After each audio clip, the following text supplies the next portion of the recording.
This episode of Food Psych is brought to you by my book, Anti-Diet, Reclaim Your Time, Money, Well-Being, and Happiness Through Intuitive Eating, which is now available wherever books are sold. Just go to christyharrison.com/book to order it online or pop into your local independent bookstore and ask for Anti-Diet.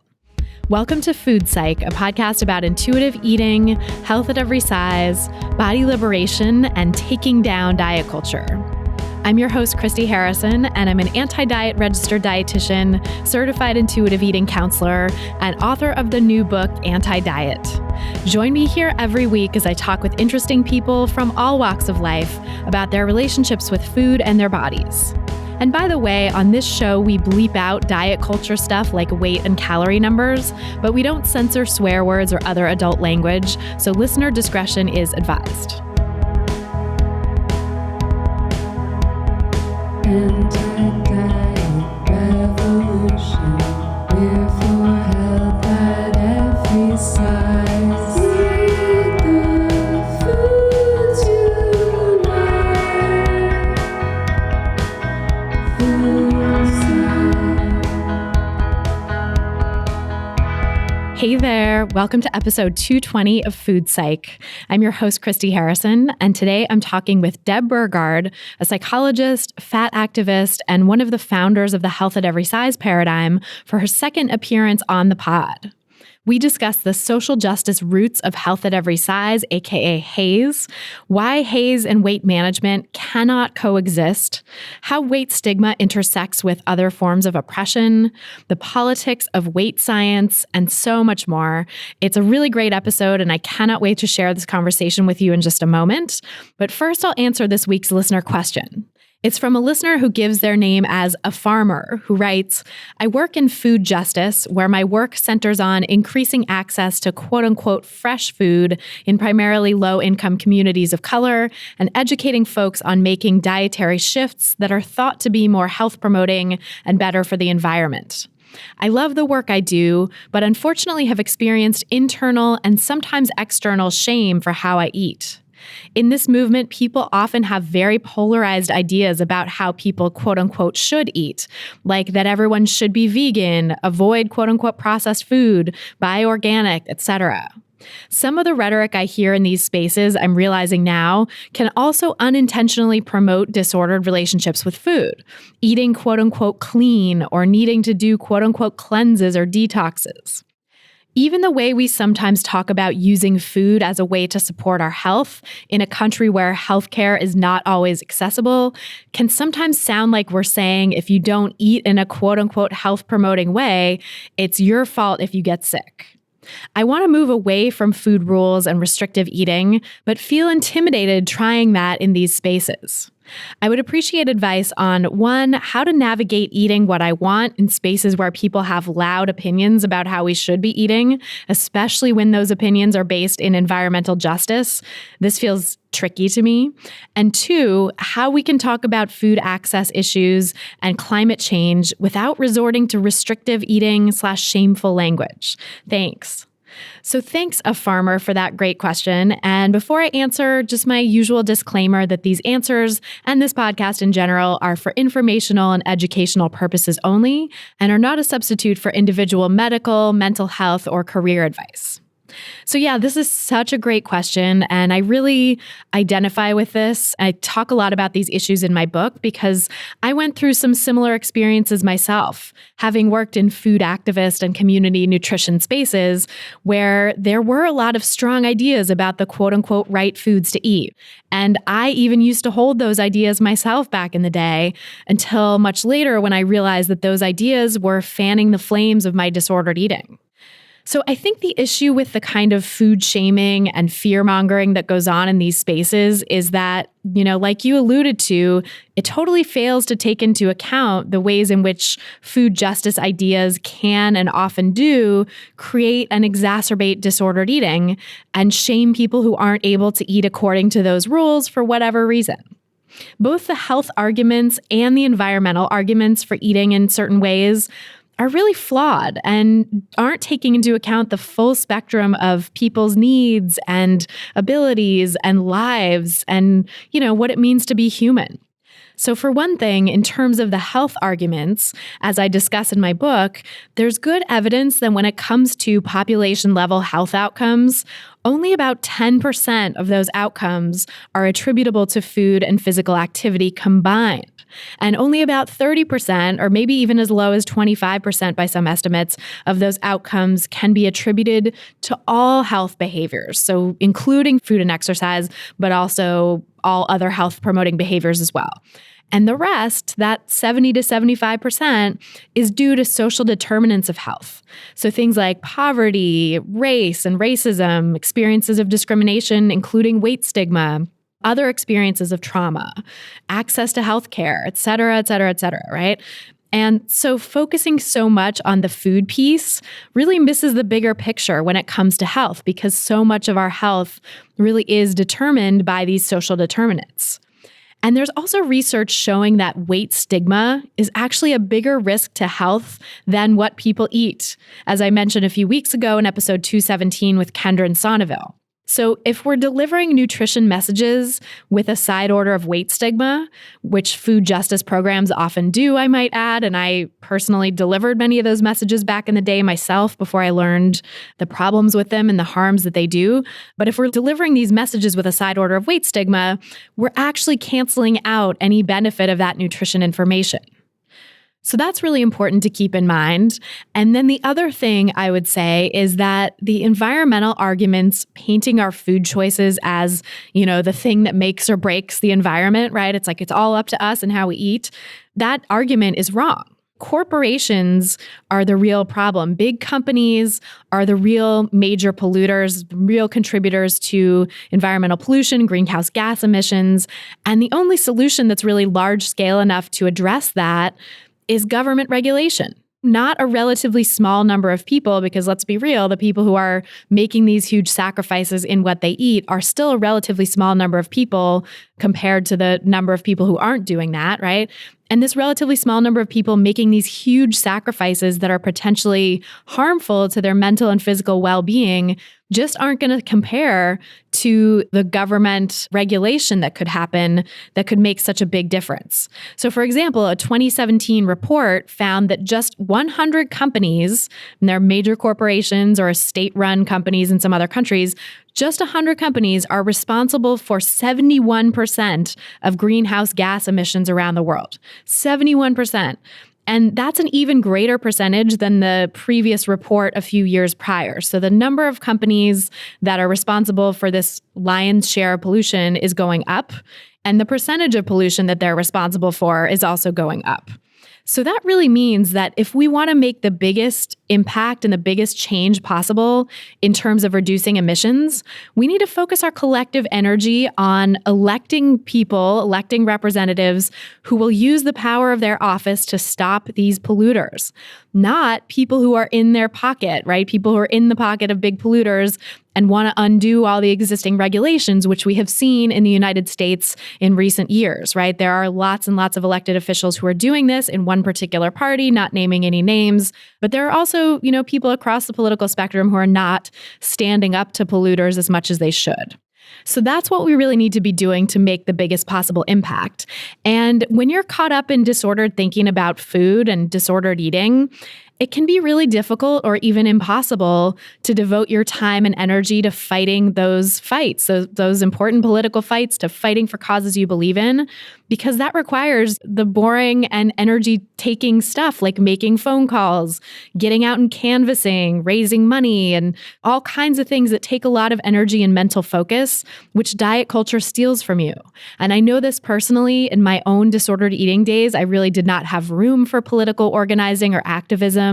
I know that for many of my clients, that's the case as well. Even if they're people who care deeply about political and social causes, their efforts at dieting and then subsequently the amount of energy they have to pour into their recovery keeps them from doing all of the political things that they want to do. Now, I want to be clear here that I'm not saying that no one should ever make any changes in their eating for environmental reasons. And if that's something that you feel able to do without jeopardizing your mental and physical well-being and without keeping you stuck in disordered eating, then that's totally fine. Have at it, right? I'm not here to stop you. But I just think that making blanket recommendations that people need to change how they eat in order to help the environment really ignores the realities of people's lives and their relationships with food, which in this culture, in diet culture, are often too fraught to support any type of restriction on what they eat. As I discussed in episode 121 with Emily Contois, which is a really good episode, I'd recommend checking it out if you have a chance, if you haven't already. We talked about this idea of quote unquote voting with your fork and how it's actually really problematic because it puts the onus on individuals rather than actually voting for change by voting in elected officials who are going to hold polluting industries and companies accountable. And that's going to make the greater impact, as we were just discussing, given that, corporations are really so responsible for the lion's share of pollution. And of course, some people can do both, right? Some people can work to organize and agitate for change and get elected officials in office that are going to hold polluters accountable and also change how they eat to try to reduce their toll on the environment. Some people may be able to do that. But to say that everyone needs to, quote unquote, vote with their fork and everyone needs to do that in order to be a good environmentalist or a good progressive or whatever is frankly discriminatory and ableist. It's really ableist to say that everyone needs to do that because a lot of people can't eat in a food activist approved way without doing real harm to their mental health, right? Without creating or triggering or exacerbating disordered eating, without doing harm to their bank account, without doing harm to their overall well-being, right? People with disabilities rely on convenience foods in order to get their needs for food met, and that's a great thing, and they shouldn't be made to feel shamed for it. People with eating disorders or disordered eating or who are at risk of those things should not be shamed for not eating in certain ways because they're taking care of their mental health. So I think it's really just missing the bigger picture to paint making changes in how you eat as like the main way to affect change on the environment. The other thing to keep in mind is that fearmongering about food comes out of diet culture, right? Which is a system of oppressive beliefs that is rooted in other systems of oppression like racism, misogyny, xenophobia. And I talk in depth about that in my book. I also talked about that in a previous episode with Sabrina Strings about the racist component. But really, diet culture is so tied up in these other systems of oppression. And so as progressive as many food justice activists consider themselves to be, they're often actually unintentionally upholding an oppressive system by being so militant about food. So for the person who asked the question, a farmer, when it comes to what you can do, I would definitely recommend trying to challenge the rhetoric that you hear about food in food justice spaces that you're a part of. And maybe that's as simple as just gently sharing the perspective that, not everyone can change how they eat because it can be harmful to people's mental health or their physical well-being to restrict their eating. And also that, not everyone can afford to eat this way because of how labor intensive it is, right? Avoiding quote unquote processed foods is great if you have a lot of money and time on your hands. But if you're someone who is poor, like money poor and also time poor, that doesn't really work because cooking from scratch is incredibly labor intensive. And when you're juggling multiple jobs and maybe trying to caretake members of your family and take care of yourself, it just really doesn't fit in with your life. So I think that pointing out those things in a gentle way can be really helpful just for planting a seed. And you can also draw attention to the fact that the major culprits when it comes to the environment, large corporations, as we discussed, are let off the hook when we make it all about individual responsibility and individual choice, right? We're letting them off the hook by taking the onus on ourselves. Because what's really going to make big change are government regulations, not just individuals changing their behaviors. So I would recommend just seeding those conversations, right? Planting little seeds when you can. And maybe there's time when you can get into larger discussions with people who seem open to it, or maybe not. And you're not under any obligation to do that. I think planting seeds is more than enough, especially when you're dealing with your own mental health and well-being and trying to avoid being triggered back into disordered thinking yourself. So take care of yourself when you're having these conversations too. So I talk a lot more about all of this in my book. And you can actually also recommend my book to your colleagues in the food justice world if that feels helpful, or even just casually carry it with you when you're around them so that they see it and ask about it. Maybe if you don't feel ready to tell folks to read it right off the bat, it can be a good way to start a conversation. Because sometimes when something is in the zeitgeist like that, my book is going to be getting lots of press and there'll be articles about it and, people will be reading it and stuff. So having that out there is maybe a good conversation starter, just like a lot of articles and books can be when you recommend them to friends and family and say like, hey, let's have a conversation about this. So if you want to get my book, you can grab it at any bookstore basically, or online at christyharrison.com/book. And again, it's called Anti-Diet, Reclaim Your Time, Money, Well-Being, and Happiness Through Intuitive Eating. So check it out. I think it could be really helpful for your purposes, a farmer who asked the question, and for everyone who's looking to have an entree into these conversations. I think it can be a helpful resource. So thanks again for that question. And if you want to submit your own question for a chance to have it answered on an upcoming episode, you can go to christyharrison.com/questions. That's christyharrison.com/questions. And then, of course, if you want to ask me any question you want and have me get to it a lot more quickly than I can here, you can join my online course, Intuitive Eating Fundamentals. The course has a wealth of audio and written content that teaches you the principles of intuitive eating, plus an exclusive monthly Q&A podcast where I answer all your questions every month. And you can also listen to hundreds of answers I've given to other people already. So you can really work through all the little sticking points that come up in intuitive eating and put it into practice in your life. If you're ready to break free from diet culture and reclaim the life it stole from you, you can learn more and sign up for the course at christyharrison.com/course. That's christyharrison.com/course. And now, without any further ado, let's go talk to Deb Burgard. So Deb, welcome back to the show. So glad to be talking with you again for the podcast.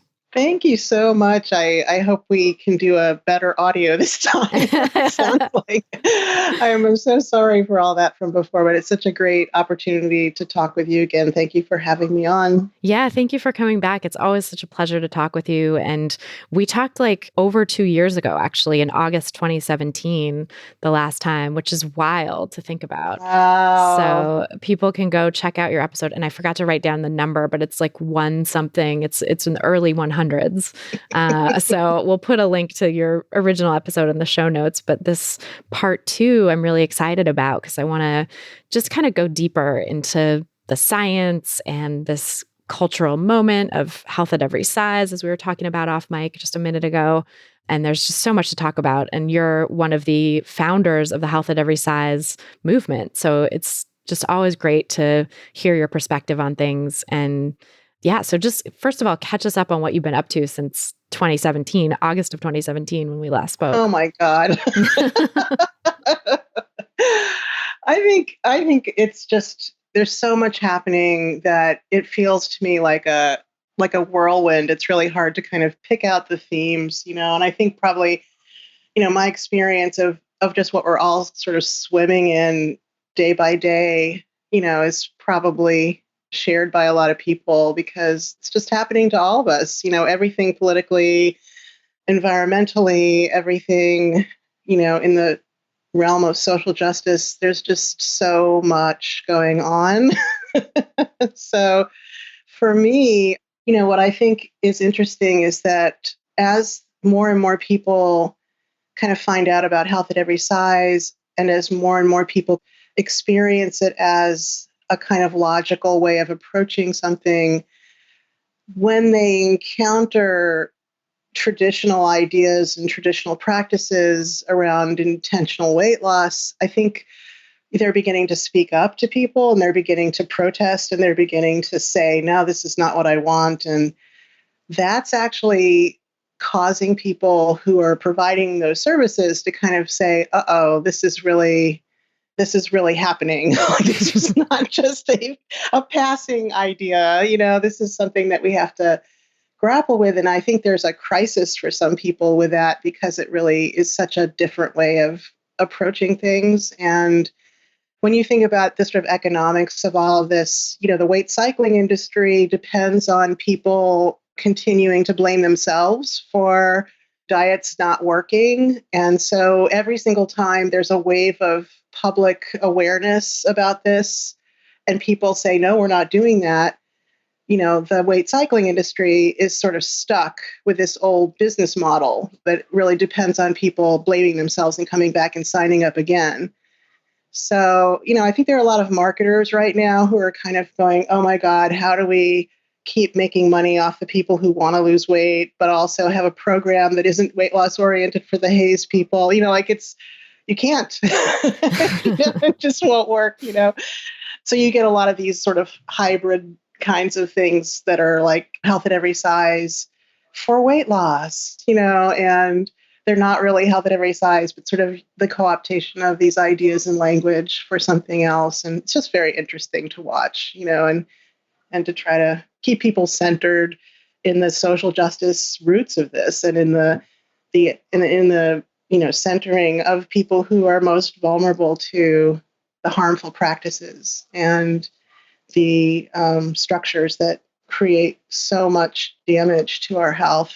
Well, it's interesting, too, to think about that, the social justice roots and the reasons why we're doing this, like the reasons why HAES exists is really to try to combat weight stigma and the intersecting oppressions that can worsen weight stigma and make people's experience of living in the world in a higher weight body to be really problematic and difficult and painful and harmful to their health, right? Mm-hmm. But then you get these marketers and the diet culture denizens who want to preserve their livelihood, trying to co-opt HAES because there's a demand for it, because it's perceived that weight loss is going the way of the dinosaur, or intentional weight loss anyway, but that in order to stay afloat, these companies have to figure out a way to bring in and capture HAES and intuitive eating into their model.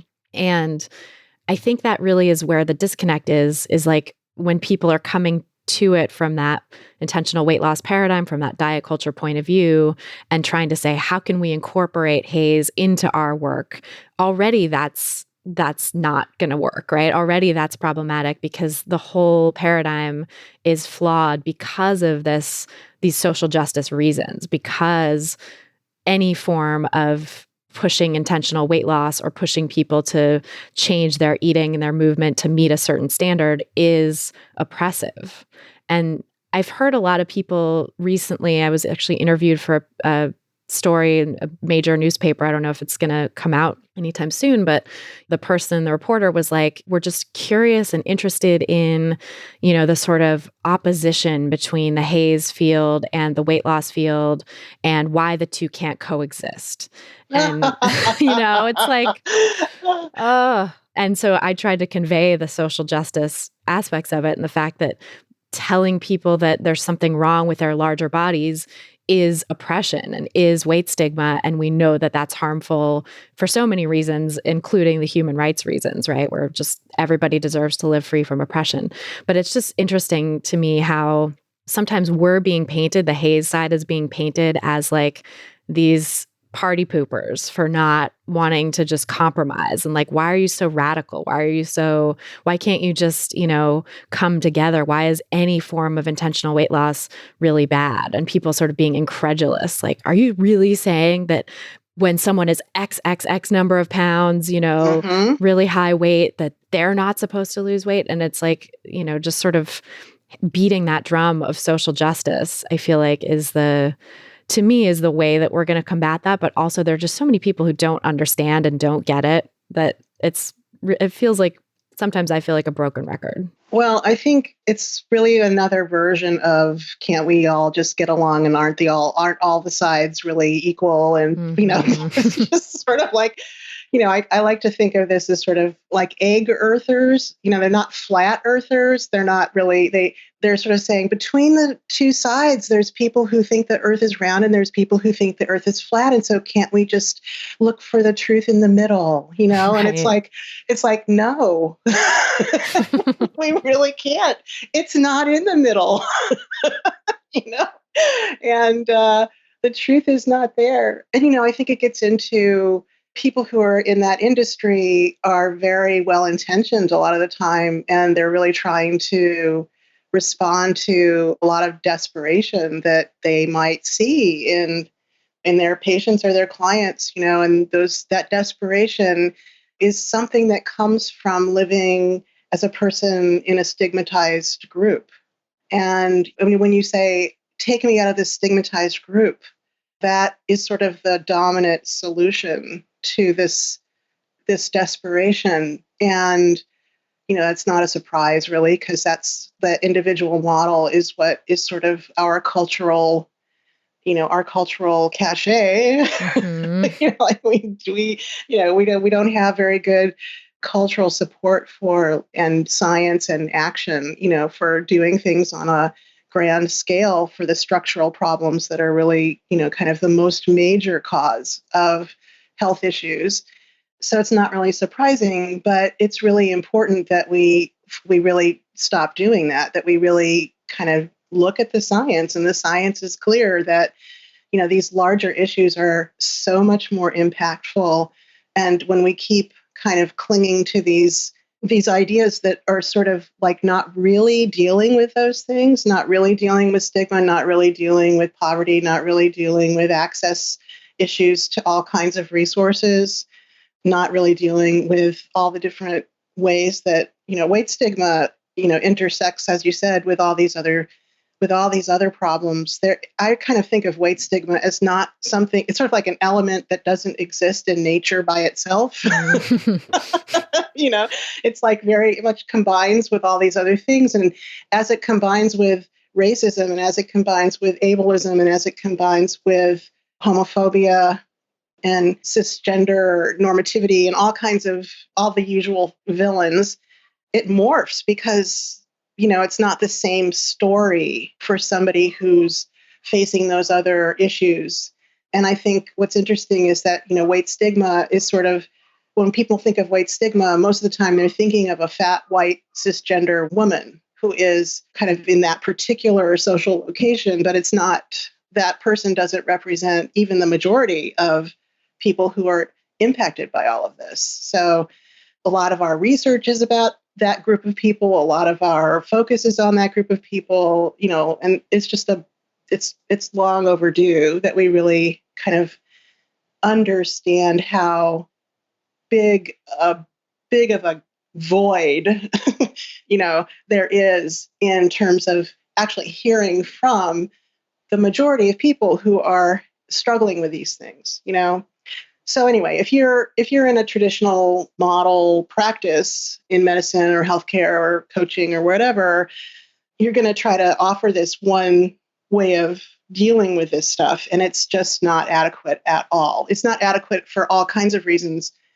Number one, it's not going to stick for most people to stay out of the stigmatized group. First of all, most people aren't even going to make it out of the stigmatized group, and then it's not going to stay. So the person's going to have to experience this kind of coming closer to more social power, and then losing all that social power again, and that's a huge thing that's totally not studied, right? Like that's not part of any informed consent protocol for any kind of intentional weight loss. Like nobody says, here's what's likely to happen here.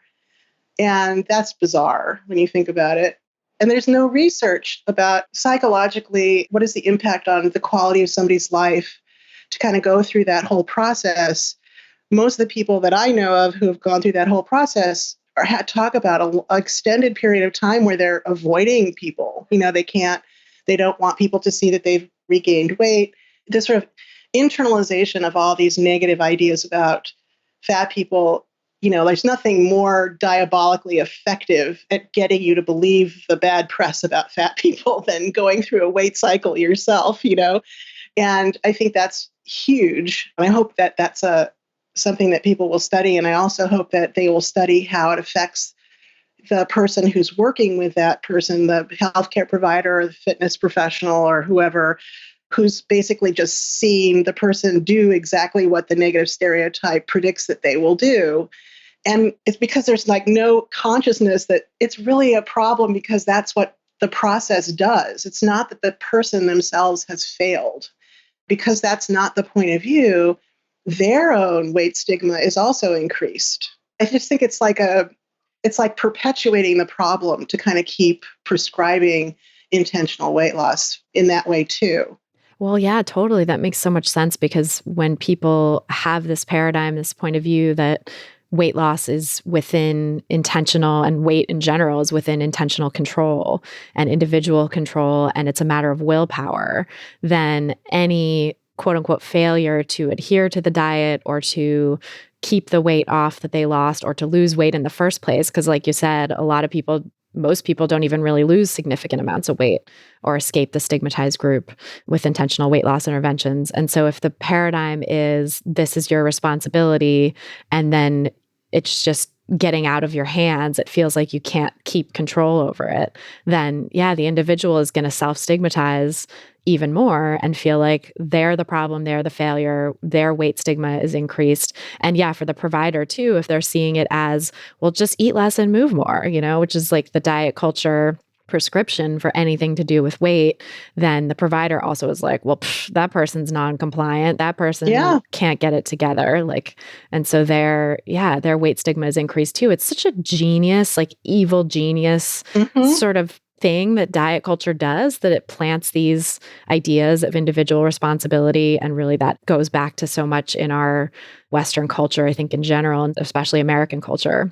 And yeah, without being able to see that this is not their fault. And so I think that those of us out there talking about HAES in the media and sort of bringing it more into the mainstream are starting to give people this idea that, hey, it's not your fault. And look, the diets are designed to fail. Intentional weight loss doesn't work long-term for the vast, vast majority of people. And so this really is not your fault, which is so liberating. And I feel like such a powerful message for people to hear when they're stuck in it.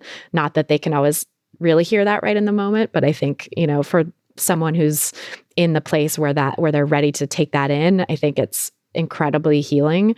And when they go to their providers and say that, or, start injecting doubt into diet culture messages around them, I think it does create this sense of panic with the purveyors of diet culture. Like, oh no, they don't think it's their fault anymore. What do I do? Like, what can you do? Right. If you're Oz behind the curtain, and Toto is coming over and dragging the curtain open, it's like, uh-oh, the jig is up, right? Like it's not going to be it's going to be a problem. But I also want to notice in what you're saying that for the individual person who's kind of finding this as a kind of liberatory message, it's not totally solving the problem, right? Like HAES doesn't solve the problem of how you're going to have to go to your doctor and the doctor is still going to be mentally back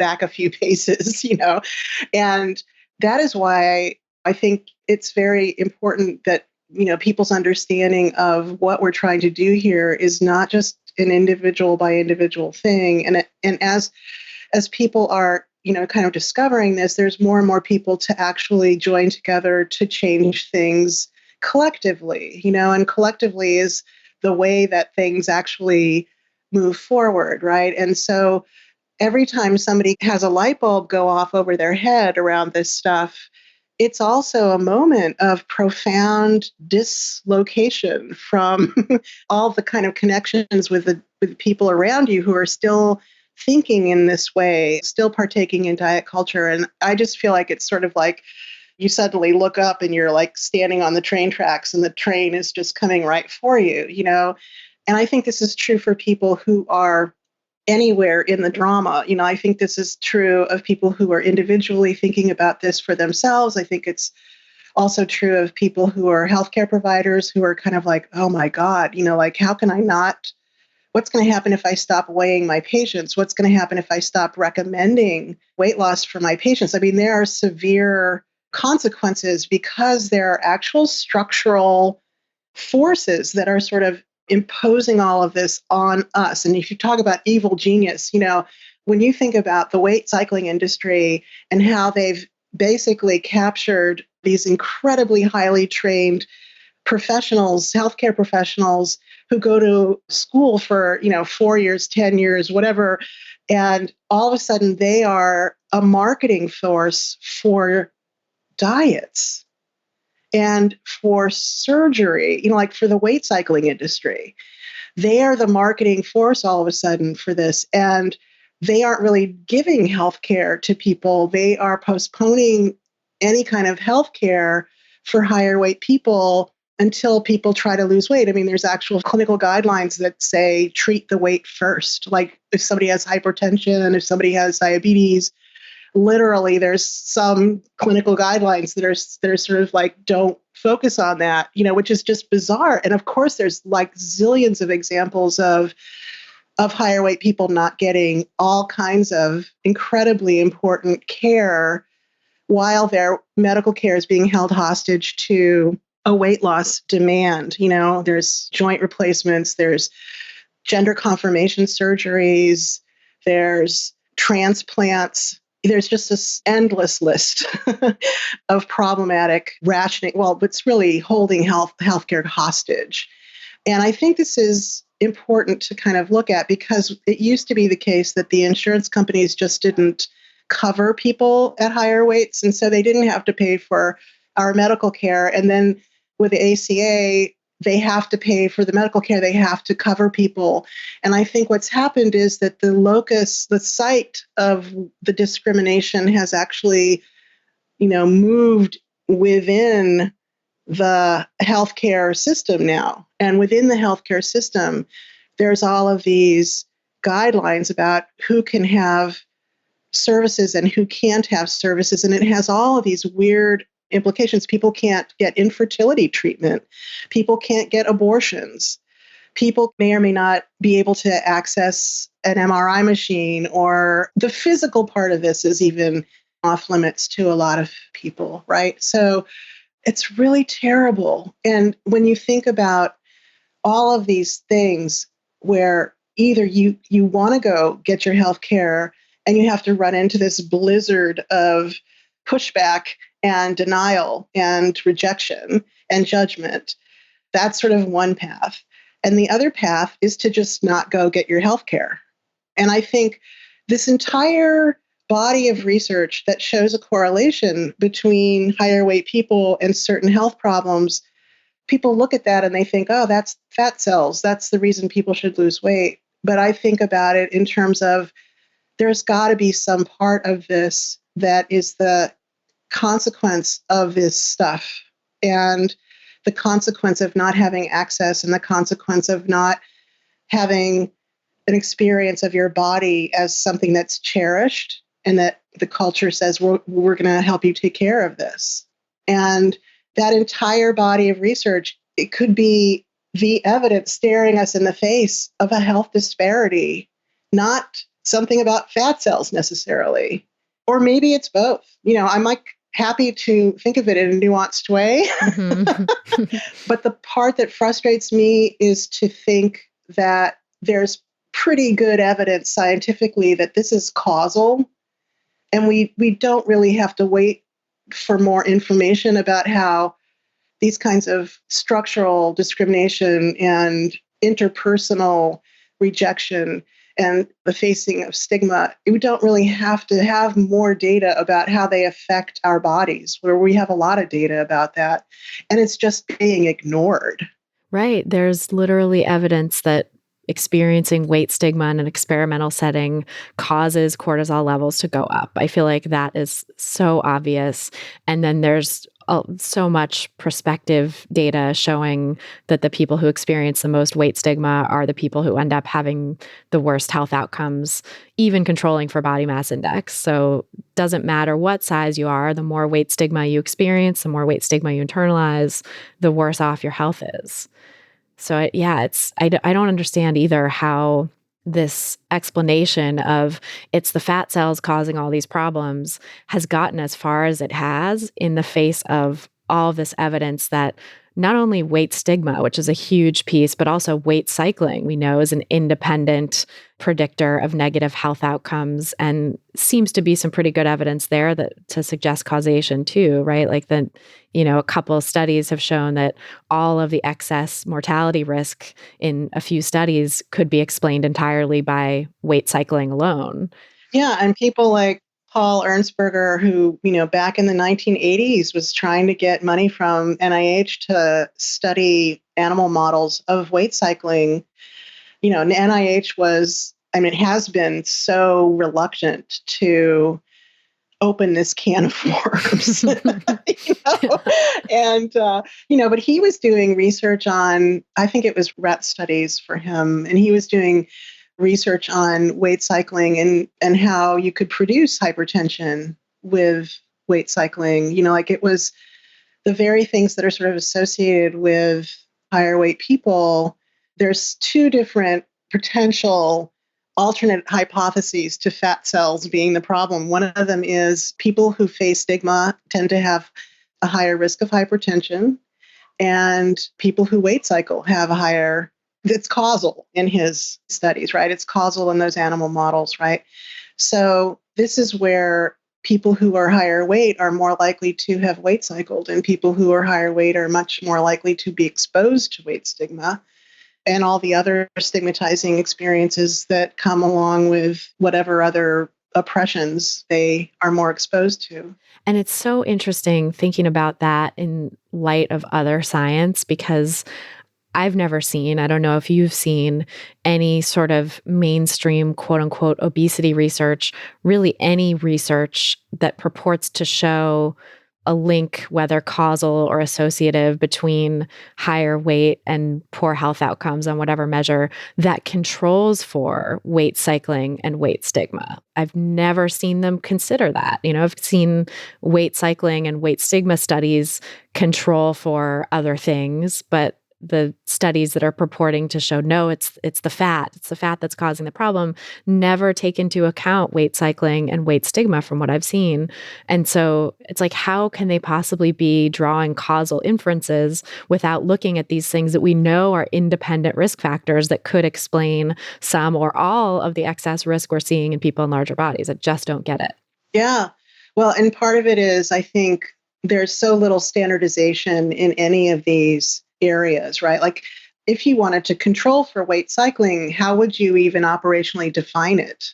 And, we're just beginning to kind of, again, we're sort of trying to ask these questions, but you can't get any money from NIH to do that. Like, you're certainly not going to get any money from the weight cycling industry to do that, right? And it's really troubling that there's these very, very clear questions that need to be investigated. And also there's a little bit more research on weight stigma, but not in the way that I would like to see, honestly. I mean, I think there's, again, this sort of abstraction of the idea of weight stigma that doesn't really exist in people's lived experience, right? So it's really hard to capture that. And there's just better ways, I think, of finding out who's been exposed, right, to these kinds of things.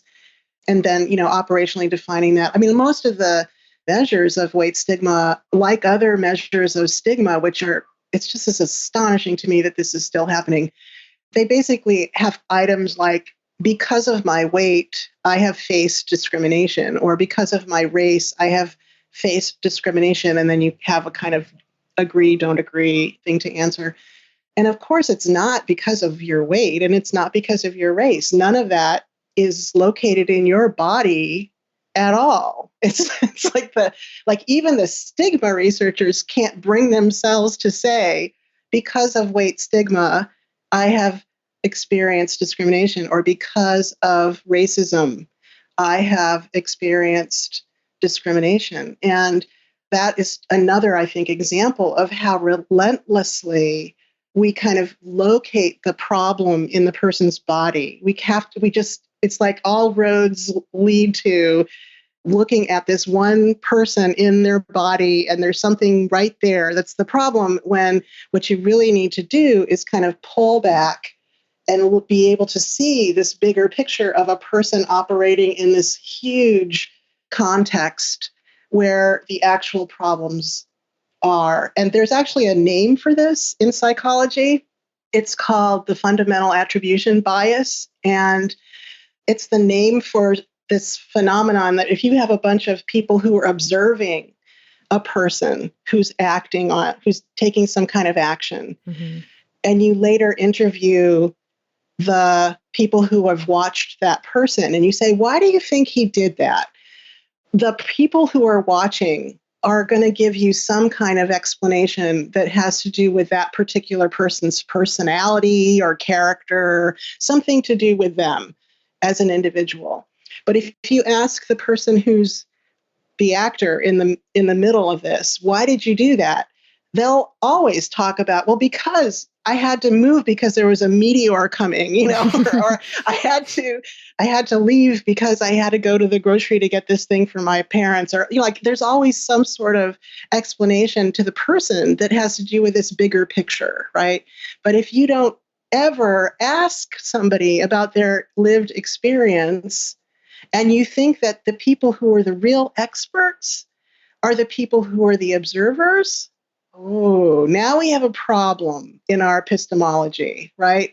Because now we have a situation where those folks that have zero lived experience are considered experts on the experience of somebody who's in the middle, who's outside of that social position of power and authority.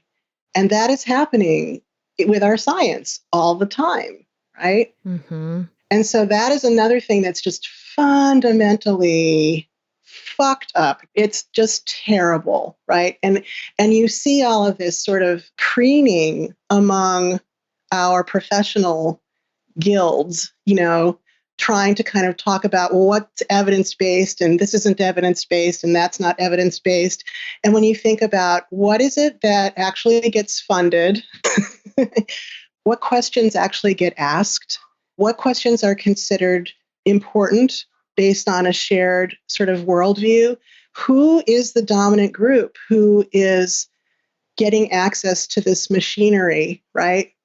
And if you only look at those products of that machinery, it's going to be so limited and potentially biased in ways that are just kind of unrecoverable. Like you can't do much with that information, right? It's kind of like, well, this was a bunch of British anthropologists who went and studied people in Africa, and and they were basically going, oh my goodness, look at that. How curious. Look at that. And it's like, well, if you care about what people from the 1800s from the UK thought about people in Africa, that would be helpful information. Right. But if you're really wanting to know what is going on with those people from that community that was supposedly being studied, they never got asked. And they didn't have a way to, if they didn't have some observer or someone who's kind of trying to capture those realities, who has the shared, kind of perspective, worldview, all of that, it's going to be very hard for what's really going on there to get faithfully represented. And so I think this is, just a giant, giant problem when you think about, like, you have to think about all of this when you're looking at, I am so geeky about a lot of this stuff. It's not that I am certainly not anti-science at all. I just think it's a tool, and it's a tool that is being used by people in a particular way, and you have to really think about the ways that it's being used if you're going to really be able to assess what it is that it's saying. Oh my God, totally. There's so much human sort of drama behind the scenes in creating the science. There's so much politically going on, and I'm not talking about like left versus right necessarily, although that comes into play somewhat, but it also just sort of the politics of who gets funded, of who's considered an expert, of who is elevated to those positions of power, almost like sociology of it, right? Right. Like, how many principal investigators are there ever going to be from,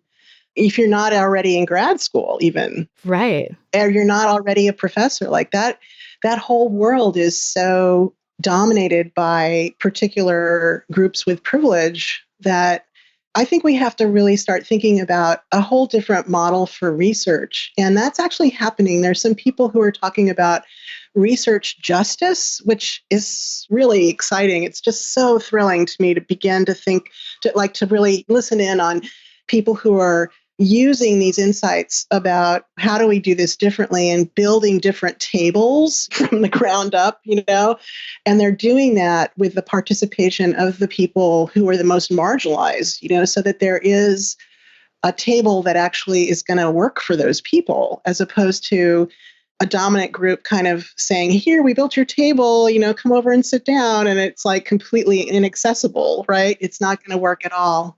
I think about that a lot when I look at the people who are the so-called obesity researchers, right? It's all these thin, white, cisgender, highly privileged, often cisgender men who have lots of degrees and are from, universities attached to prestigious institutions, oftentimes also funded by the weight cycling industry. And I love that you call it that. And I feel like I need to adopt that too, because it really puts that focus on that it's not weight loss, quote unquote, because that doesn't usually happen. It's weight cycling. Not only that, but it's not the business model. Like if you had something that just did it one time, you wouldn't have these, everyone would have done it already, right? And the diet industry, the weight loss industry would be gone because everyone would have gotten thin and gotten off the diet.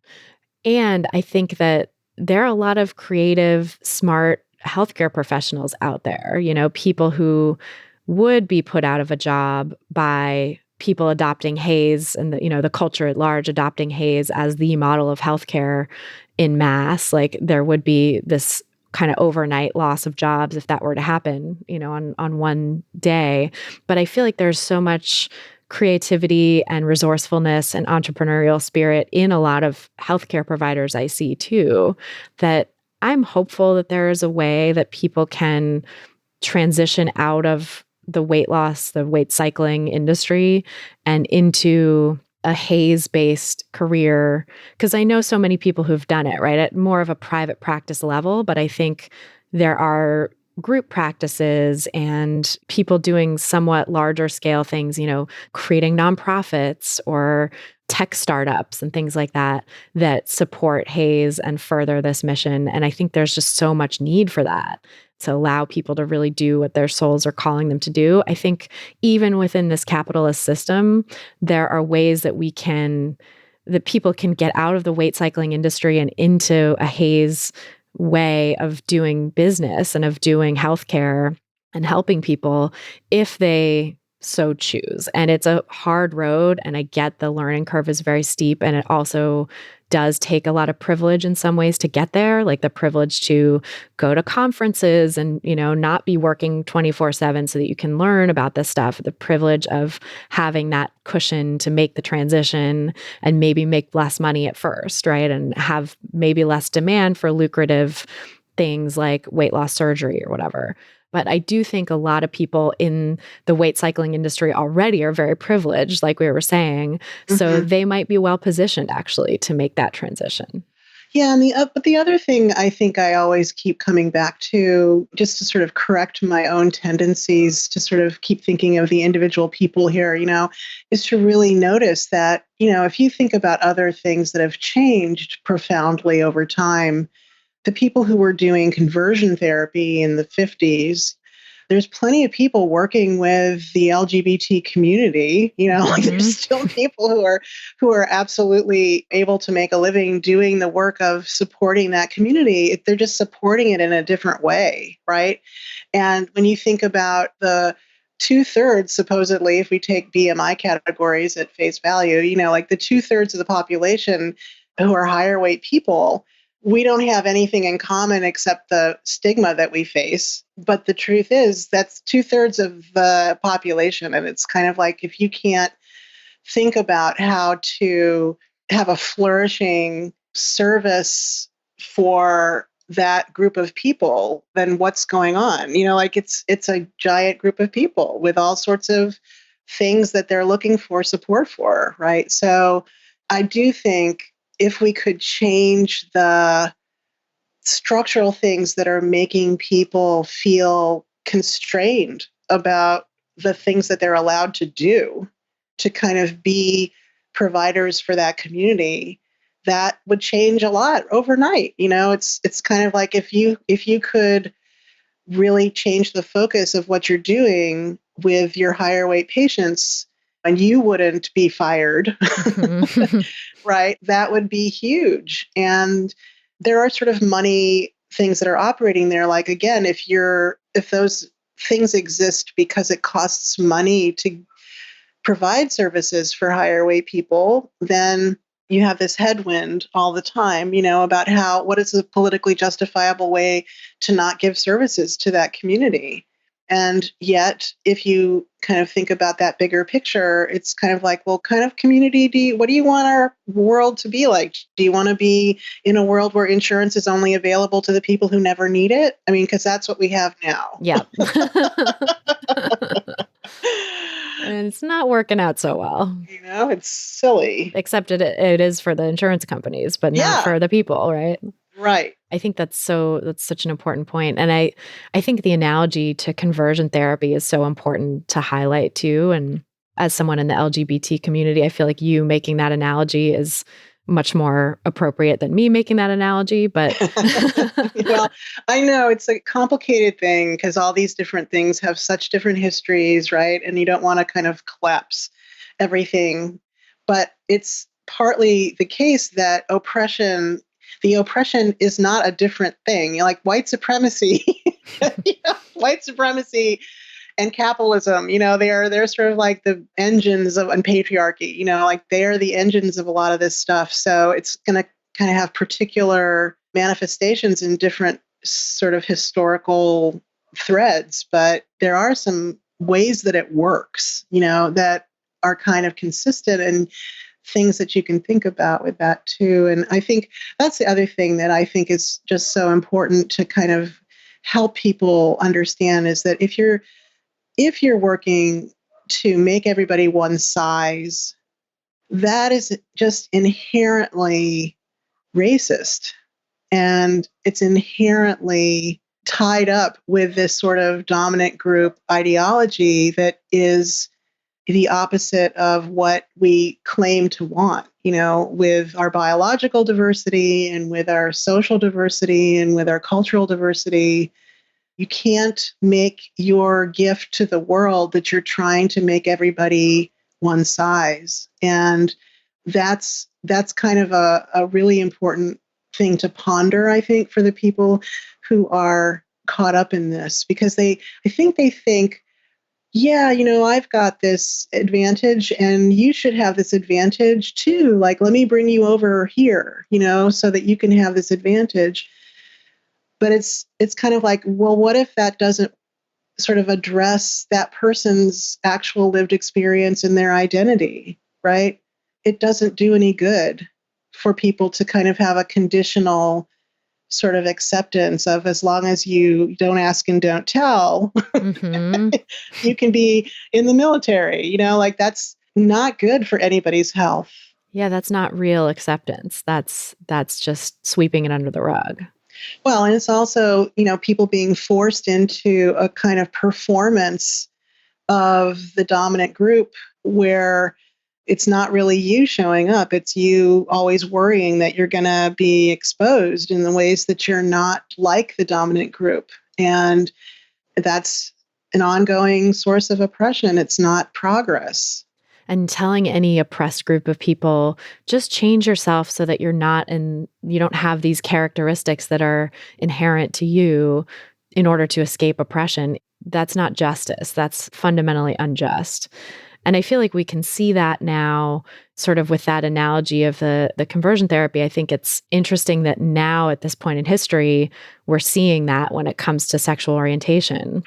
And 50 years ago or whatever, back in the 50s and 60s, like that was not the case. It was considered to be a quote unquote mental problem to be gay. So I think it's trickier. And I've heard this from people who, when I talk about the social justice aspects of this and that higher weight people are an oppressed group and that this is a form of oppression that needs to be eradicated, I've heard people say things like, well, other identities like race or sexual orientation or gender identity, you can't choose, but your body size, you choose. There's sort of this like difficulty with people sort of wrapping their head around, even if they are somewhat I say somewhat progressive. They might think of themselves as super progressive, but they just have this area that they don't understand when it comes to weight. And so they're like, yeah, I'm all for like celebrating diversity and accepting everybody, regardless of race, gender identity, age, ability, sexual orientation, blah, blah, blah. But weight, that doesn't fall in the same category because that's a matter of personal responsibility. I feel like we really need to I don't know what it's going to take to get that through to people that weight is not something you choose either, that weight is largely genetically determined. And then the rest of it has a lot more to do with your circumstances and the weight stigma that you face and the weight cycling that you're forced into than it does with any sort of personal choices that you make. Yeah, I mean, I think there's two things. One of them is to me, that's the easiest argument to make because it's so obvious. It's like if I say to somebody, well, show me some data where people have lost weight and, the majority of people did this thing and they lost weight and they sustainably changed their weight. Like, just show me data. Just come up with data, anything. Yeah. Come on, let's do it. Go ahead. Make your argument. Make your fucking argument, right? Like the problem is that they don't have to make the argument because everybody believes it already. And that's one of the things that I think about when I'm reading research is if you have one single test for the papers that you are reading, if the one single test is to ask the question, could these people come to this conclusion based on this data without already believing that fat is bad? And 9 times out of 10, that's just going to fall apart. The whole thing's going to fall apart, right? Because this notion that you actually can't do this thing, this is what NIH is not funding, right? So frustrating. Right? So it's all in the lived experience of the people, in the world. Like everybody has their own experience of this or well acquainted with other people who have this experience.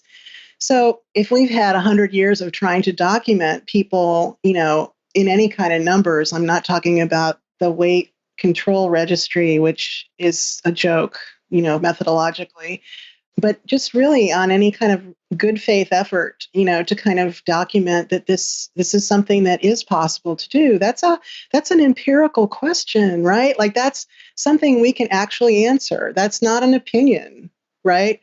And so to me, that's really easy. That's the part that is more easy. The harder part is waking people up to the reason that they think the way they think. The reason that they think this is about personal responsibility is a much deeper, sneakier kind of process, right? And if you read Sabrina String's book, that she just came out, this scholarship in this, Fearing the Black Body is so amazing. It's 500 years of documentation of how these ideas are intertwined and why they've been intertwined. And in all of these different arenas, they've been intertwined. It's stunning. And it's like, this is what people have to understand about their own thinking process. And that's really hard for people, right? It's like we're all the observers looking at the actor in the middle, and we're not even looking at the bigger picture for that actor, let alone looking at our own internal biases in how we think about knowledge and how we figure out if we're, where our biases are, not even that we are or not objective, because that's a joke too, but at least if we understand the ways that we might be looking at things in a less than comprehensive way, or in a biased way, we have a chance to course correct for that. Yeah, no one wants to think they're biased. No one wants to see where they might be holding biases, especially, I think, people who think of themselves as progressive. Well, that's a problem. That means we haven't really learned the lesson. I mean, to me, when I go and do a presentation, and I do something at a conference, I'm basically saying, here are my disclosures. I have this access to this kind of information. I don't have any access to that kind of information. I make my living in the following way. Mm-hmm. This was funded by such and such an agenda. I'm trying to really make it clear that I'm not objective. And that's what I want the norm to be. Not that I'm not trying to be as careful as I can about really giving people the information about how to think about what I'm saying, based on who I am and, kind of what's going on here. I'm an activist and I want certain things to change.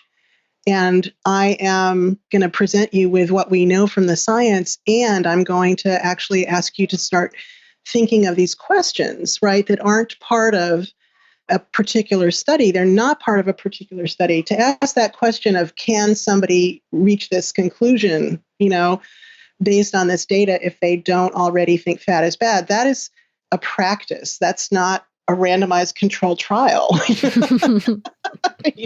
Right. And, if I ask people to say, what is this notion that you have to find something in the last 5 years? What is that about? That's hilarious to me, because it's kind of like, shoot, we've had 60 years of working on this issue or more. Well, you look at the HAES study from World War II, 1950, late 40s, 1950.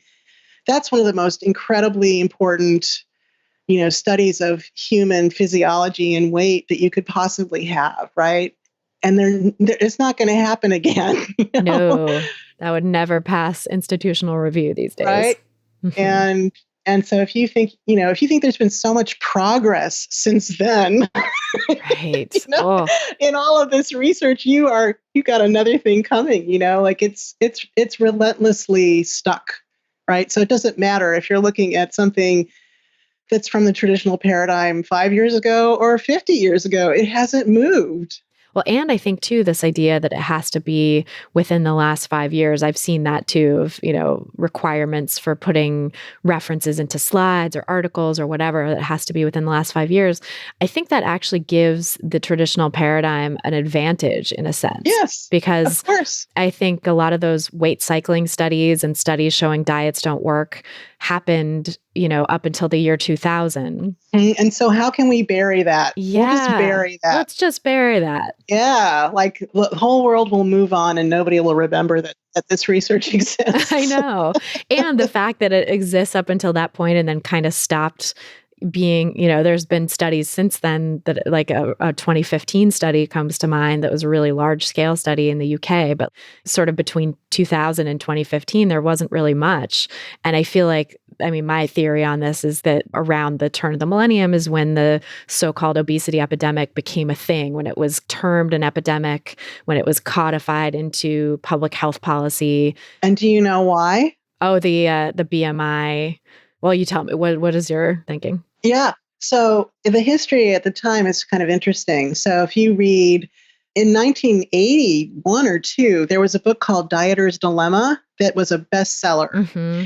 And we were beginning to have, that was also sort of like, a few years of feminism that had sort of been nosing around this sort of question of the weight stuff. And of course, the fat activists from the 70s were really beginning to start looking at this stuff when they would go to the medical libraries and they would look at the studies that were basically saying that diets don't work. So all of this stuff was sort of bubbling up in the 80s. And by the early 90s, this is really stunning for people to think about. The NIH actually had a consensus statement in, I think it was 92 or 93. I had it on my ancient website.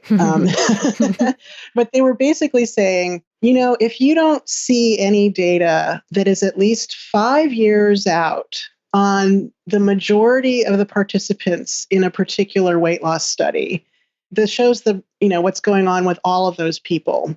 And if they don't show that the weight loss is sustainable over that period of time, even if it is medically supervised, we do not advise you to participate in it. That was amazing that was ever even put into words in any kind of governmental thing. But they did. This was sort of the era in the early 90s. And we were beginning to get some, traction. The health at every size people were beginning to kind of get some traction. This was just when the internet is kind of starting for a lot of people, right? And by the end of the 90s, so during the 90s, Nutrisystem, for example, and some of the other weight cycling companies were going bankrupt. So the public, there's these waves of the public becoming kind of like, oh, that's what's going on here. And they stop funding the industry. Well, the industry by the end of the 90s was beginning to kind of reconstitute itself like a villain that was sort of, on its last legs, so it's pulling itself together here. And what happens is it creates all of these astroturf organizations that are really pretending to be for the public health, and they're in academic institutions, and they're loaded up with all these industry people, big pharma, bariatric surgeons, weight cycling executives, and they're trying to reconstitute themselves. And they actually start putting out press release after press release about the rise in weight that occurred on average between 1980 and 2000, essentially. And that's about a pound increase in the average weight. And there was an increase in the average height as well. And they lowered the cutoff for overweight during that time too. I think it was 1997. And they started lowering the cutoffs for the diagnosis of diabetes and for hypertension and sort of all these things that were sort of going to make the lower end of the market for their products. It made it sort of creep into what used to be considered normal stuff, right? And so now they've got these increasingly, like orders of magnitude increasing sizes of their markets, And so there's the operation of capitalism for you, right? And then they get the Surgeon General to say that after 9/11, the Surgeon General is talking about how obesity is worse than terrorism. And this is what they sort of spin out over the next 20 years, essentially. So you don't really see the same kind of generational change that you saw between 1980 and 2000. And we still don't really understand what did that. I mean, that's a really empirical question too. Like that's sort of like, well, why did people get heavier?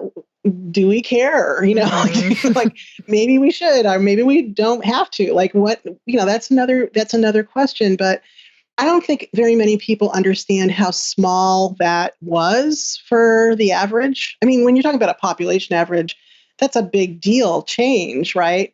In the sense that it's not easy to make a population shift in that, sort of general direction consistently. So I don't mean to undervalue that, noticing that, but it's just, I don't even think that people, I think the headlines that got put out by that PR machine were pictures of people whose BMI was on the extreme end, right? And to the point where when I ask the scientists who kind of do the prevalence studies, how many people do we have in these different BMI categories, and, how is that changing or what is that doing? The CDC scientists are saying, you can't even estimate. There's so few people who are in that category that's pictured that you can't even estimate them accurately. So who thinks that when they see a headline like that, that 2/3 of the population are overweight or obese, and they've got a picture of somebody who's not representing that headline at all? Right. So what I'm trying to do is to make sure that people actually know what happened, right? Because the drift of what's happening, the sort of truthiness of what, the PR machine is putting out here is really different from the numbers. And I mean, another example of that is the worries about childhood obesity and diabetes, for example. And when I looked at the latest information that's coming from the government about trying to understand, well, what are the numbers for children who are developing type 2 diabetes, right? Like this is another sort of talking point that we hear a lot. And the statement on the CDC site is that kids that are actual children, there's too few people to even count them. If you're talking about adolescents and people who are essentially up to the age, mostly people who are attaining their adult stature, there's a few people, and there's people who definitely deserve access to treatment so that this is something that can be managed. But when you think about the numbers that we're talking about, for example, with something like Kurbo, the app that is supposed to sort of address the problem of, quote, overweight and obesity in children, that's by definition at this point, the percentile end up. And the percentile, this is using the numbers that we have from the mostly white kids who were growing up in the 70s, right? So back then, that was actually percent of the population, right? So, but they keep those same norms, right? And they kind of look at how people are growing now, and they kind of decide when they sort of map them onto this earlier cohort. Oh, we have kids who are in that percentile and up, right? So if you actually run out the numbers, which I did the other day, the number of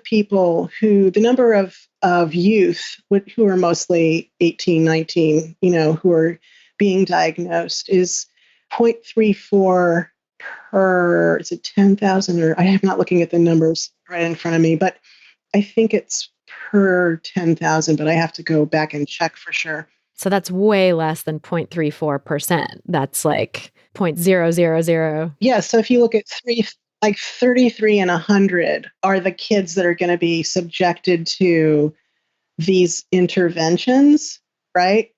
And when I ran out the numbers, it was like 1,000 to 1. It was like you'd have to, in order to prevent one case of diabetes, if this even had any influence on developing diabetes. Because that's the other question, right? Is like, right. Do weight loss interventions even do anything to stop that? Yeah. Right. Or even make it worse. We don't even know. So, but assuming all of that at face value, you would have to send 1,000 kids down this path in order to prevent one case. And I think, again, we go back to, well, these people who are well-intentioned, they think that it's a good thing to teach kids how to do this. Like they think it's not a harmful thing. And again, this is an empirical question, right? Like getting the money to actually document all of this in a way that people are going to find convincing, that's another political question. But the problem is that we are already the clinicians who are seeing the fallout from all of this.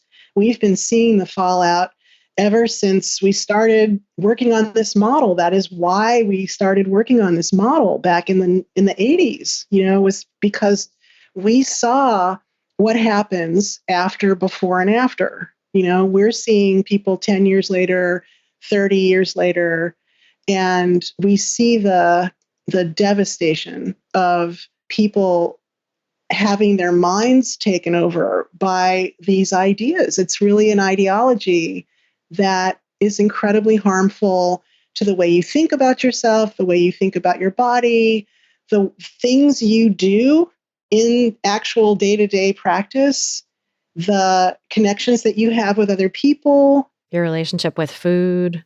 It's enormously impactful, right? And so, I keep just trying to speak up and kind of say, I'm going to try to close this feedback loop for you, right? I'm an eating disorder specialist, and I'm going to try to close this feedback loop for you in the absence of something that's like a 30-year longitudinal study, because it's like not going to happen, right?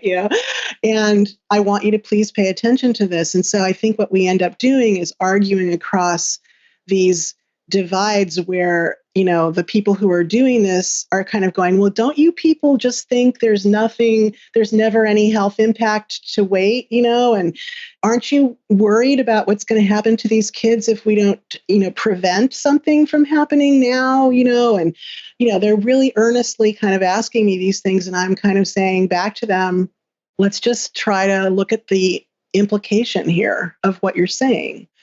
You need to know that this is not a benign intervention. And I think that the inability for the other side, for the traditional weight loss paradigm side, to see that is partly due to like their painting and diet culture's painting of eating disorders as such a niche concern, as like, oh, this only affects single-digit percentage of the population, and eating disorders are this very extreme case. It's people who quote unquote took dieting to the extreme, but that's not everyone. That's not what we're talking about here. Or in the case of Kurbo and the sort of rationale that they're trying to use for marketing weight loss directly to kids, now there's one study, super duper flawed, and I was hoping we could have some time to dig into it, but now we have very little time. But just sort of maybe we can do some broad strokes here of all the flaws with that study, that they're purporting to show that dieting or weight loss interventions in kids don't lead to eating disorders, which is just horrifying. Yeah, that's a really important one. We're trying to actually address that in the journal that it was written in. Louise Adams is going to have a piece about what the problems with that research are. And basically, if you look at, they did a big kind of overview of dieting trials that had any kind of eating disorder follow-up, any kind of anything that had to do with it. And they basically looked at, 36 studies, I believe, 33, something like that. And they really only 3 of them were studies that had follow-up of at least 2 years after the end of the intervention. And that's important. Yes, because, it's not going to happen right off the bat. It's not like you're going to cause something that has an immediate impact necessarily. I think I've seen statistics too that from diet intervention to development of eating disorder on average takes about 26 months. So that stopping the intervention shy of 2 years or at 2 years still doesn't get to even the average length of time that it's going to take. And of course, an average means there's lots of people who it takes longer as well. Yeah, clearly. The other thing is that we really don't have the instrumentation yet that actually captures the concerns that we do have about all of this stuff. Like we've got a bunch of studies that are normed on the classic presentation of an eating disorder and body image things, but we're talking about the entire population of people who diet. Those people aren't even part of that norming process, right? They have a body image question that they're supposed to answer that says, I think my thighs are fat.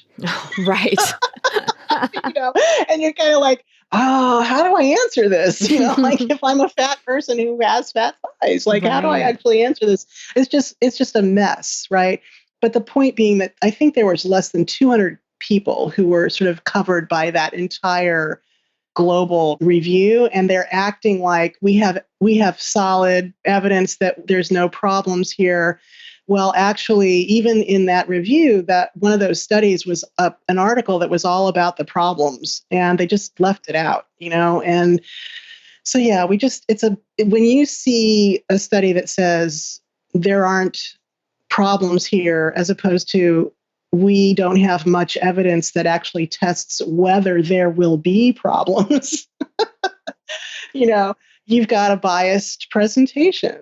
And we have so much evidence from eating disorder literature, right? The eating disorders journals that shows when people diet, they're more likely to have binge eating episodes in response, that people with anorexia, a lot of and of course that's, the research on that is so normed on like thin, white, cisgender, young women, but like still, that the people with anorexia, that dieting was a predictor of development of the disorder, and really for lots of different eating disorders too. So like we do have literature, I think, that is a good basis and jumping off point for people who are interested in dieting, and like wanting to put people on diets to look at and say, if they're really interested in figuring out whether there could be harm from their interventions, we have some literature that addresses that and that would be a good place to start. And it seems like they just completely ignore it or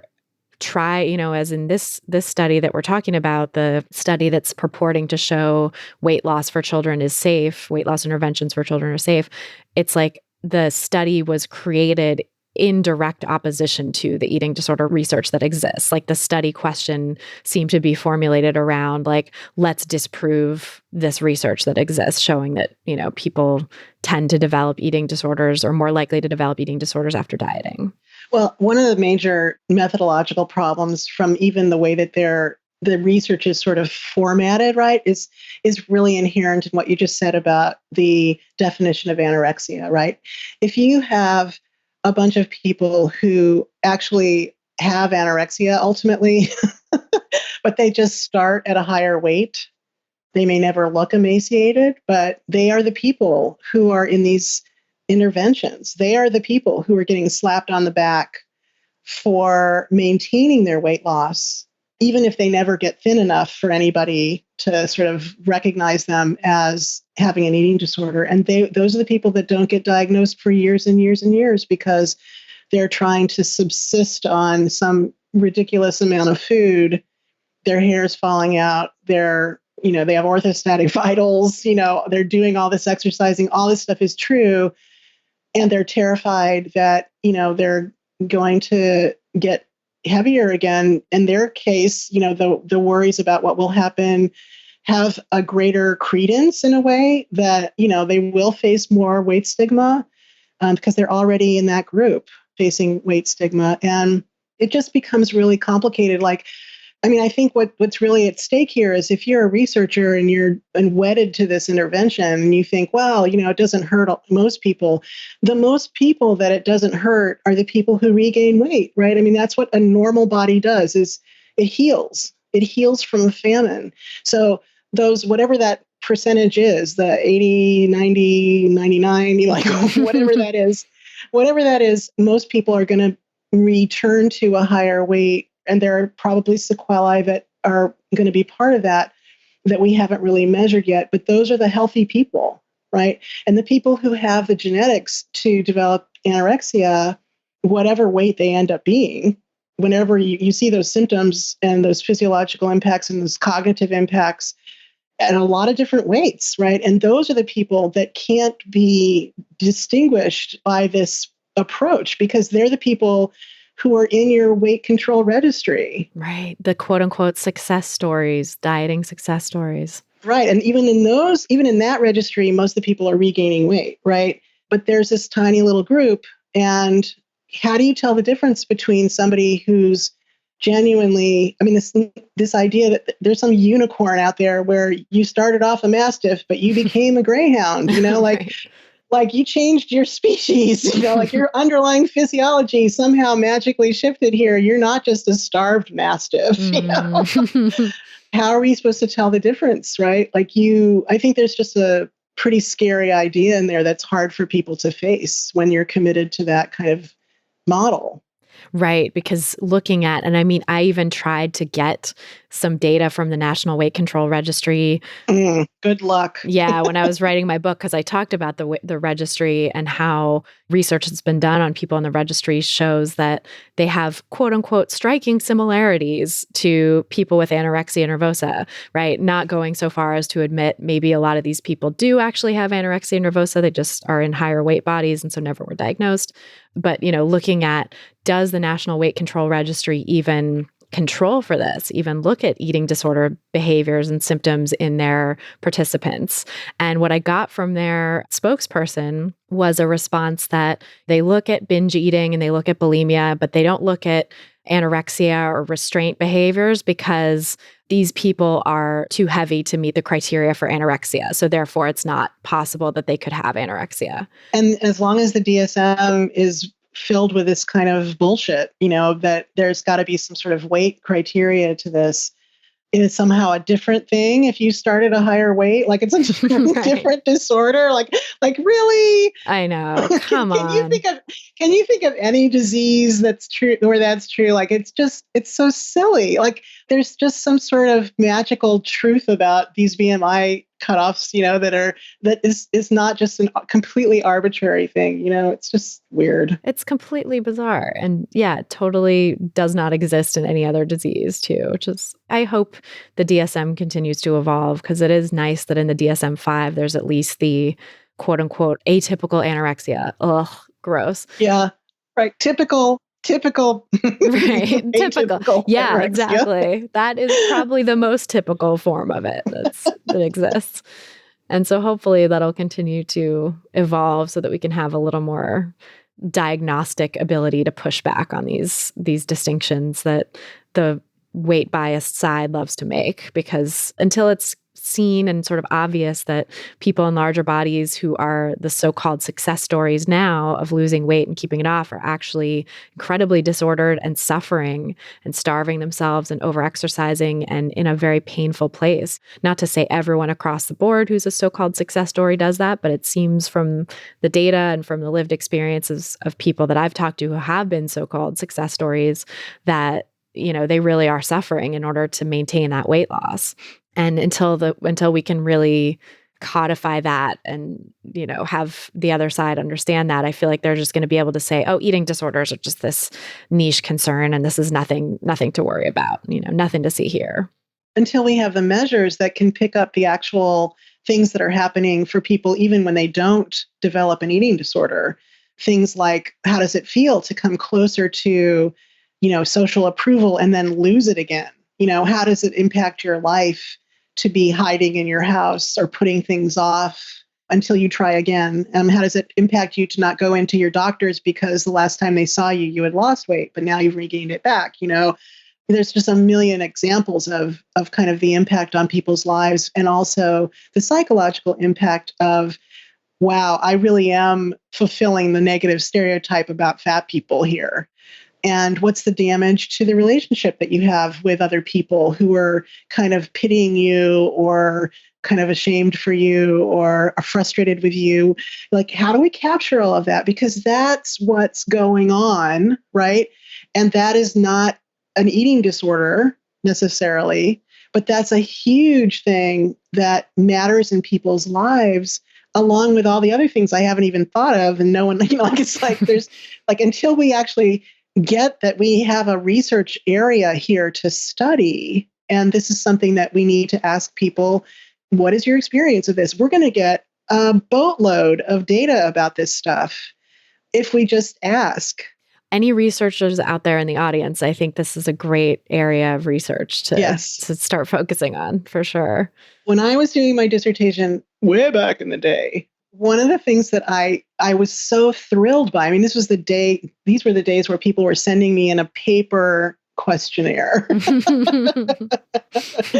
And I would go to my mailbox and I would have these luscious, big, hefty manila envelopes, you know, and I would go and I'd tear into it. And it was like so much fun. And they were telling me all this stuff about all these questions that I was asking. And the very last thing, I just said, thank you so much for participating. And almost every single person was like, thank you for asking.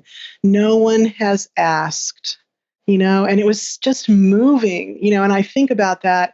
Here we are all these decades later. And, you know, of course, my academic path not taken, you know, to become a clinician is I'm not at all regretting that, you know, because I love my work, but I do think about, you know, come on, we need to capture this. This is incredibly interesting and important. Yeah. And I think you're right that people just aren't asking those questions. So if someone can ask those questions, I think it's going to be a fascinating new area of research to just open up a can of worms on. And I'm excited to read that. Good. Well, I want it.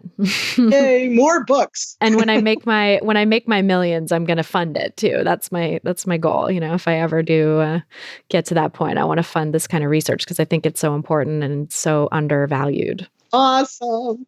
Well, thank you so much for sharing all of that and just helping sort of dig into some of the research and the, you know, politics behind how research gets done. I think this is also fascinating. Can you tell us where people can find you online and learn more about your work? That's a good question. Well, where is a good way to do that? That's a really good question. I guess my email address, which is just my name, debburgard@gmail.com. I'm on a lot of Facebook groups, you know, kind of in there in the conversations and listservs as well. I still have my ancient website, bodypositive.com, which I keep thinking I'm going to do something with. And I don't know when's the sort of island of time to do that. Yeah. Just feel free to get in touch. Yeah, I really enjoy all of this. We'll link to all this in the show notes too, so people can find you. And I just really appreciate your work so much. And your being there every time there's a new study to call out the flaws in it and look at the biases and assumptions that the researchers are making. So maybe we'll put in the show notes some bullet points from you for ways people can learn how to critically read scientific studies. I think that would be super helpful. Yeah, I'd love to. I'd really like to do a series on that. I think it would be really helpful. Yeah, I think it's so needed because people just don't get that kind of education.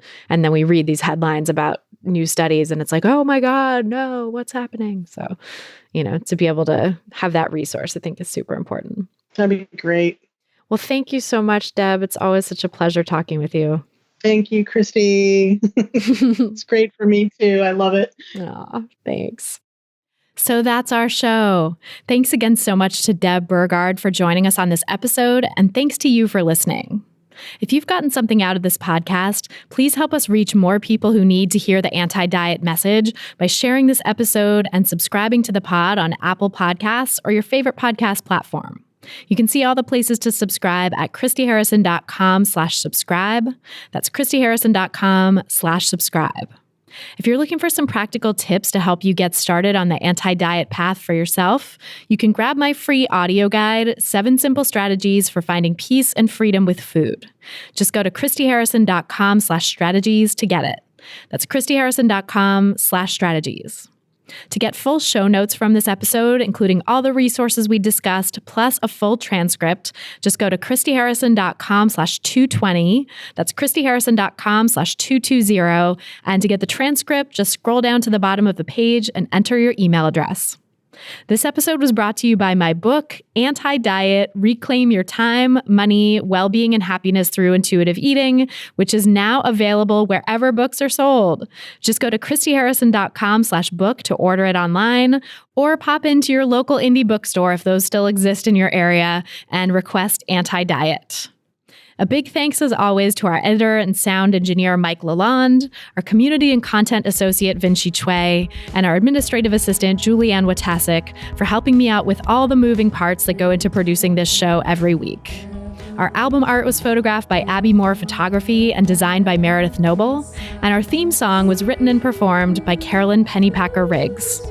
Thanks again for listening, and until next time, stay psyched.